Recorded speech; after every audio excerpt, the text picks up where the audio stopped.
ഞാൻ ജയ റിജി മത്തായി. ഇന്ന് ഞാൻ നിങ്ങളോട് സംസാരിക്കാൻ പോകുന്നത് മാനസിക ആരോഗ്യത്തെ പറ്റിയാണ്. മാനസിക ആരോഗ്യം ശാരീരിക ആരോഗ്യത്തെ പോലെ തന്നെ വളരെ പ്രധാനമുള്ളതാണ്. പക്ഷേ നമ്മൾ വിചാരിക്കും മാനസിക ആരോഗ്യം നമുക്ക് എങ്ങനെ അത് എവിടുന്ന് കിട്ടും, അതെങ്ങനെ സാധ്യമാകും?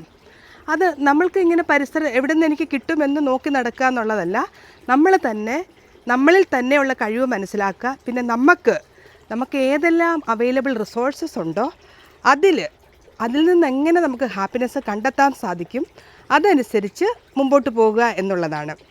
ഞാൻ ഇന്ന് പറയുന്നത് ഞാൻ എങ്ങനെയാണ് ഒരു 12 അവേഴ്സ് വർക്ക് കഴിഞ്ഞ് വരുന്നു, ജോലിയിൽ നല്ല തിരക്കുണ്ട്, അതുപോലെ തന്നെ നമുക്ക് പല പല സ്ട്രെസ്സസ് ഉണ്ടല്ലോ ലൈഫിൽ. അതില്ലാത്ത ആരുമില്ലല്ലോ. എല്ലാവരുടെയും ലൈഫിൽ പ്രശ്നങ്ങളും ബുദ്ധിമുട്ടുകളും പ്രയാസങ്ങളും ഒക്കെ ഉണ്ട്. ഒരു അപ്പ് ആൻഡ് ഡൗൺ മിക്സാണ് ലൈഫ്. അതില്ലെങ്കിൽ ലൈഫ്, അതായത് ഒരു ഡൗൺ എന്ന് കഴിയുമ്പോൾ ഒരു അപ്പ്, അതിപ്പോൾ നമുക്ക് നന്നായിട്ട് എൻജോയ് ചെയ്യാൻ പറ്റും. ഞാൻ പറയുന്ന up and down in life എന്ന് പറഞ്ഞാൽ സ്പൈസസ് ഇൻ ലൈഫ്. അത് അപ്പോൾ ആ ഡൗൺ ഫീലിങ്സിലുള്ളപ്പം നമുക്കതെങ്ങനെ അതിൽ നിന്ന് കമ്മൗട്ട് ചെയ്യാൻ പറ്റും. പ്രത്യേകിച്ച് ഇപ്പം അമേരിക്കയിൽ, എനിക്ക് തോന്നുന്നു ഇപ്പോൾ യൂറോപ്യൻ കൺട്രീസിലൊക്കെ ഇപ്പം ഡേയ്സ് ഷോർട്ട് ആവുകയാണ്.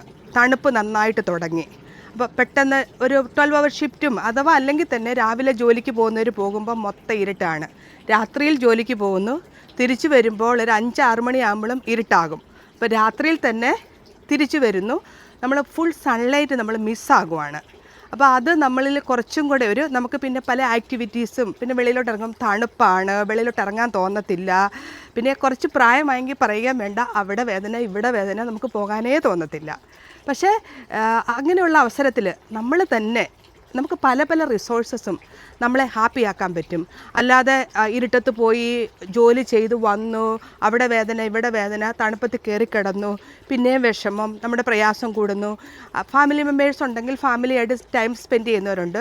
അഥവാ ആരുമില്ലെങ്കിൽ എനിക്കാരുമില്ലേ എന്ന് പറഞ്ഞ് കരഞ്ഞുകൊണ്ടിരിക്കും. അങ്ങനെയല്ല, നമ്മൾക്ക് എന്താണ് ഉള്ളത് അതിൽ നമ്മൾ ആകാൻ നോക്കണം. ഇപ്പം ഞാൻ പറയുവാണെങ്കിൽ, എനിക്ക് സമ്മർ ടൈമിലൊക്കെ ഞാൻ ഒത്തിരി എൻജോയ് ചെയ്യുന്ന കാര്യമാണ് എൻ്റെ ഈ ഗാർഡനിൽ ഈ പ്ലാന്റ്സിൻ്റെ ഒക്കെ ഇടയ്ക്ക് പോയി വെള്ളമൊഴിക്കുക. പണ്ട് ഞാൻ നന്നായിട്ട് കൃഷിയിൽ ആക്റ്റീവായിരുന്നു. പക്ഷെ പിന്നെ ആ ആക്റ്റീവ്നെസ് ഞാനങ്ങ് നിർത്തി. കാരണം എന്നാന്ന് വെച്ചാൽ, എനിക്കും എൻ്റെ ഹസ്ബൻഡിനും കൃഷി ചെയ്യാൻ ഇഷ്ടമാണ്. അപ്പം ഞാനൊരു കുഴി കുഴിച്ച് കുറേ ചെടി വിത്തൊക്കെ കൊണ്ടിടും. ആ സെയിം സ്പോട്ടിൽ തന്നെ എൻ്റെ ഹസ്ബൻഡ് ചിലപ്പം വേറൊരു ചെടിയുടെ വിത്ത് കൊണ്ടിടും. ഇതെല്ലാം കൂടെ ഒരുമിച്ച് കിളുത്ത് വരും. പിന്നെ ഞങ്ങൾ തമ്മിൽ അടിയായി. അപ്പോൾ അതുകൊണ്ട് ഞാനിപ്പോൾ ഇങ്ങനെ കുഴിച്ചു വെക്കുന്ന പരിപാടി അങ്ങ് നിർത്തി. പിന്നെ ഞാൻ വെള്ളമൊഴിക്കും, അവരുടെ അടുക്കലൊക്കെ പോയി കുറച്ച് സംസാരിക്കും. പിന്നെ എന്താ പറയുന്നത്, എന്തെങ്കിലും കായോ പഴമോ ഒക്കെ ഉണ്ടെങ്കിൽ അത് പറിച്ച് തിന്നുകയും പറിച്ചെടുക്കുകയും ഒക്കെ ചെയ്യും. എൻ്റെ ഒരു എൻജോയ്മെൻറ്റാണ് ഈ ഗാർഡനിങ്. പിന്നെ ഈ കുളത്തിൻ്റെ തീരത്ത് വന്നിരുന്ന് ഈ മീനുകളും ഒക്കെ ആയിട്ടൊന്ന് സംസാരിച്ച്, ഇവിടെ ചിലപ്പോൾ താമരയൊക്കെ ഉണ്ടായി വരും, പൂക്കൾ വരും, അതൊക്കെ കാണുന്നതൊക്കെ എനിക്ക് വളരെ സന്തോഷമാണ് സമ്മറിൽ. പക്ഷേ എനിക്ക് ഇതുപോലെ തന്നെ വിൻ്ററായി കഴിയുമ്പോൾ ഒരു ഭയങ്കര വിഷമമാണ്. ഒരു മൂഡ് ഓഫാണ്, ഒരു ഇരുട്ടും ഒരു തണുപ്പും. അപ്പോൾ എന്ത് ചെയ്യണമെന്ന് വിചാരിക്കുമ്പോഴാണ് നമുക്ക് കൊറോണ വന്നത്. കൊറോണയുടെ ടൈമിൽ എൻ്റെ മക്കളുടെ ഒരു ഇതാണ് ഞങ്ങളുടെ ബെയിലിക്ക് ഇപ്പം 4 വയസ്സായി. ആക്ച്വലി എനിക്ക് ഇങ്ങനെ പെറ്റ് അങ്ങനെ കീപ്പ് ചെയ്യുന്നതിനോടൊന്നും വലിയ താല്പര്യം ഇഷ്ടമുള്ള ആളല്ല. അപ്പം കുട്ടികൾ പറഞ്ഞു വേണമെന്ന്, അപ്പം നമ്മളിങ്ങനെ വാങ്ങിച്ചു ഇവനിപ്പം 4 വയസ്സായി.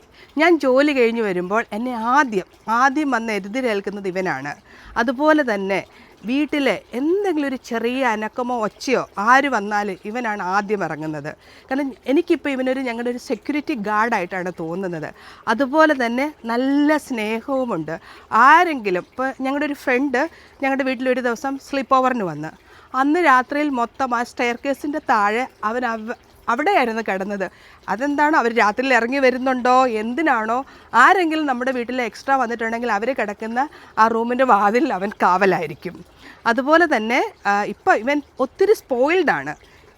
ഇവൻ്റെ ഫുഡല്ല ഇഷ്ടം. ഇവൻ്റെ ഫുഡിൻ്റെ കൂടെ ഒരു ഇച്ചിരി ഫിഷോ ഇച്ചിരി ചിക്കനോ ഒക്കെ മിക്സ് ചെയ്താണ് ആശാന് കൊടുക്കുന്നത്. പക്ഷേ എനിക്ക് ഒരു മെൻ്റൽ സാറ്റിസ്ഫാക്ഷൻ, ഞങ്ങൾക്ക് ഫാമിലിയായിട്ട് ഒരു ഇമോഷണൽ ഹാപ്പിനെസ് തരുന്ന ആളാണ് ഞങ്ങളുടെ ബെയിലി. ഇവന് അതായത് ഇപ്പം വിൻ്ററിൽ എസ്പെഷ്യലി. കാരണം ഞാൻ കാണിക്കാം ഇനി വൈകിട്ട് ഞങ്ങൾ ജോലി കഴിഞ്ഞ് വരുമ്പോൾ ഞങ്ങൾ എന്തെല്ലാം ആക്ടിവിറ്റീസിലാണ് ഏർപ്പെടുന്നത്, അതൊക്കെ ഞാൻ പിന്നീട് കാണിക്കാം. പക്ഷേ ഇപ്പോൾ ഞാൻ നിങ്ങളോട് പറയുവാണ്, നമ്മൾ ഹാപ്പിനെസ് എവിടെ എനിക്ക് കിട്ടും എന്ന് കണ്ടുപിടിച്ച് നടക്കാതെ നമുക്ക് തന്നെ എന്തെല്ലാം കാര്യങ്ങളിൽ വെളിയിൽ ആരണ്ട് വരുന്നുണ്ട്, നമുക്ക് തന്നെ എങ്ങനെ ഹാപ്പിനെസ് കണ്ടുപിടിക്കാം എന്ന് ഒരുപക്ഷെ ചെറിയ ചെറിയ മീനുകളെ വളർത്തി ഒരു പെറ്റ് വെക്കുകയായിരിക്കും. ചിലപ്പോൾ മുറിക്കകത്ത് തന്നെ കുറച്ച് പ്ലാന്റ്സ്, മണി പ്ലാന്റ് അതുപോലെ തന്നെ ചെടികൾ വെക്കുന്നതായിരിക്കും. അല്ലെങ്കിൽ ഇതുപോലെ ബെയിലിയെ പോലെയോ അല്ലെങ്കിൽ ഒരു കിറ്റനെയോ എന്താണ് നിങ്ങൾക്ക് ഹാപ്പിനെസ് തരുന്നത് അത് വെക്കുക. അല്ലാതെ എനിക്കാരുമില്ലേ എന്ന് കരഞ്ഞുകൊണ്ടിരിക്കാതെ ഫൈൻഡ് ഹാപ്പിനെസ് വിതിൻ യു. അത് നമ്മളിലുള്ള നമ്മൾക്ക് ചെയ്യാൻ പറ്റുന്ന കാര്യങ്ങൾ നമ്മുടെ സന്തോഷത്തിന് വേണ്ടി ചെയ്യുക. അതാണ് എനിക്ക് നിങ്ങളോട് പറയാനുള്ളത്. നമ്മൾ മെൻ്റലി ഹാപ്പി ആണെങ്കിൽ ഫിസിക്കലി ഫിറ്റ് ആകും, ഫിസിക്കലി ഫിറ്റ് ആണെങ്കിൽ മെൻ്റലി ഹാപ്പി ആകും. അപ്പം ഒന്നും നമ്മുടെ ഈ ശരീരമാണ്, ഫിസിക്കൽ മെൻ്റൽ ഇമോഷണൽ ഒന്നും സെപ്പറേറ്റ് അല്ല, എല്ലാം ഒരുമിച്ച് ടേക്ക് കെയർ ചെയ്യേണ്ടതാണ്. ഞാൻ ഈ പറഞ്ഞ എൻ്റെ തീം നിങ്ങൾക്ക് ഇഷ്ടപ്പെട്ടെന്ന് ഞാൻ വിചാരിക്കുന്നു. അതുകൊണ്ട് എല്ലാവരും എങ്ങനെയാണ് സന്തോഷം നിങ്ങൾക്ക് തരുന്നത്, എന്ത് ചെയ്താലാണ് നിങ്ങൾക്ക് സന്തോഷം കിട്ടുന്നത് അത് കണ്ടുപിടിച്ച്. ചിലപ്പോൾ ഇത് തന്നെ ആയിരിക്കത്തില്ലായിരിക്കും, ചിലപ്പോൾ ഒരു പെയിൻറ്റിങ് ചെയ്യുന്നതായിരിക്കും സന്തോഷം, ചിലർക്ക് ഒരു പാട്ട് പാടുന്നതായിരിക്കും സന്തോഷം. എന്താണോ അതിൽ നിങ്ങൾക്ക് ഏതാണ് നിങ്ങൾക്കിഷ്ടം, സന്തോഷം തരുന്നത് അത് കണ്ടുപിടിച്ച് എൻജോയ് ചെയ്ത് ജീവിതം മുമ്പോട്ട് കൊണ്ടുപോവുക. Thank you for watching.